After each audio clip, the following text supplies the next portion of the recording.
വീട് വെക്കാൻ പോകുന്നവരാണോ നിങ്ങൾ? ചുരുങ്ങിയത് ഒരു 3 ലക്ഷം രൂപ വീട് വെക്കുമ്പോൾ ലാഭിക്കാനുള്ള കാര്യങ്ങളാണ് ഞാൻ ഈ വീഡിയോയിൽ പറയുന്നത്.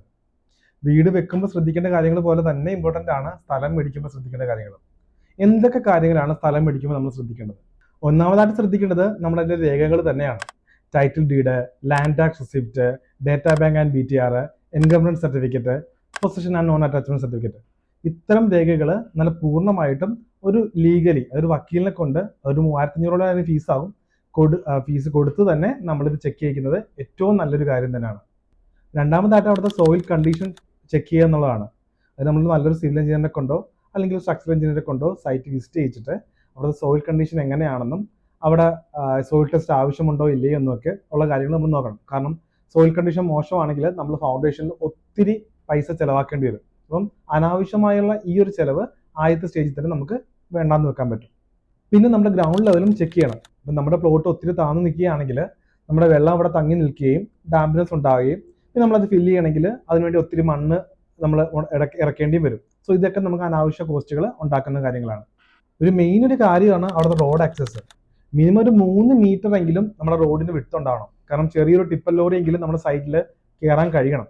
അല്ലെങ്കിൽ സാധനങ്ങൾ ബിൽഡിംഗ് മെറ്റീരിയൽസ് ഒക്കെ നമ്മുടെ സൈറ്റിലേക്ക് എത്താനായിട്ട് നമുക്ക് ഒത്തിരി എക്സ്ട്രാ കോസ്റ്റ് അതിന് വേണ്ടി ചിലവാക്കേണ്ടി വരും. പിന്നെ പ്ലോട്ടിന്റെ ഷേപ്പ്. ഇറഗുലർ പ്ലോട്ടുകളൊക്കെ എടുക്കുവാണെങ്കിൽ സെറ്റ് ബാക്ക് കാരണം നമുക്ക് ഒത്തിരി സ്ഥലം വേസ്റ്റ് പോകും. അതുപോലെ ഫ്രണ്ടേജ് ഒത്തിരി കൂടുതലുണ്ടെങ്കിൽ അതും ഫ്രണ്ടിൽ 3 മീറ്റർ സെറ്റ് ബാക്ക് വരുന്നതുകൊണ്ട് തന്നെ സ്ഥലം വേസ്റ്റ് ആയിട്ട് പോകാനും സാധ്യതയുണ്ട്. അപ്പം എപ്പോഴും ഒരു നല്ല റെക്ടാങ്കിൾ പ്ലോട്ട് എടുക്കുകയാണെങ്കിൽ നമ്മുടെ സ്ഥലം മൊത്തം തന്നെ നല്ല രീതിയിൽ നമുക്ക് യൂസ് ചെയ്യാൻ കഴിയും. വെള്ളം നമ്മുടെ പ്ലോട്ടിൽ ലഭിക്കുന്നുണ്ടോ എന്ന് നമ്മൾ നോക്കണം.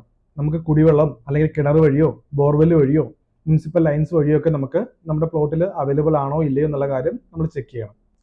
വാസ്തു നോക്കുന്നവരാണെങ്കിൽ ഒരു വാസ്തു കൺസൾട്ടേഷൻ ചെയ്യുന്നത് നല്ലതാണ്. കാരണം പ്ലോട്ടിന്റെ ദിക്ക് എങ്ങോട്ടാണ്, അതിന്റെ ഷേപ്പ്, വേറെ എന്തെങ്കിലും ദോഷങ്ങളുണ്ടോ എന്നുള്ള കാര്യങ്ങളൊക്കെ നമുക്കൊരു വാസ്തു കൺസൾട്ട് ചെയ്യുന്നതിനൊപ്പം തന്നെ മനസ്സിലാക്കാൻ കഴിയും. അടുത്തതായി ശ്രദ്ധിക്കേണ്ടത് 11 kV ലൈൻസ് എന്തെങ്കിലും നമ്മുടെ പ്ലോട്ടിലൂടെ പോകുന്നുണ്ടെങ്കിൽ അത് നമ്മൾ ശ്രദ്ധിക്കണം. കാരണം ബിൽഡിംഗ് പെർമിറ്റ് എടുക്കുന്ന സമയത്ത് ഇത് നമുക്ക് ഒരു പ്രശ്നമാകാറുണ്ട് സാധാരണഗതിയിൽ. പിന്നെ നമ്മുടെ പ്ലോട്ട് CRZ സോണിലോ അല്ലെങ്കിൽ ഫ്ലഡ് സോണിലോ എന്തെങ്കിലും വരുന്നതാണോ എന്ന് നമ്മൾ തുടക്കത്തിൽ തന്നെ അത് അന്വേഷിച്ച് കണ്ടെത്തണം.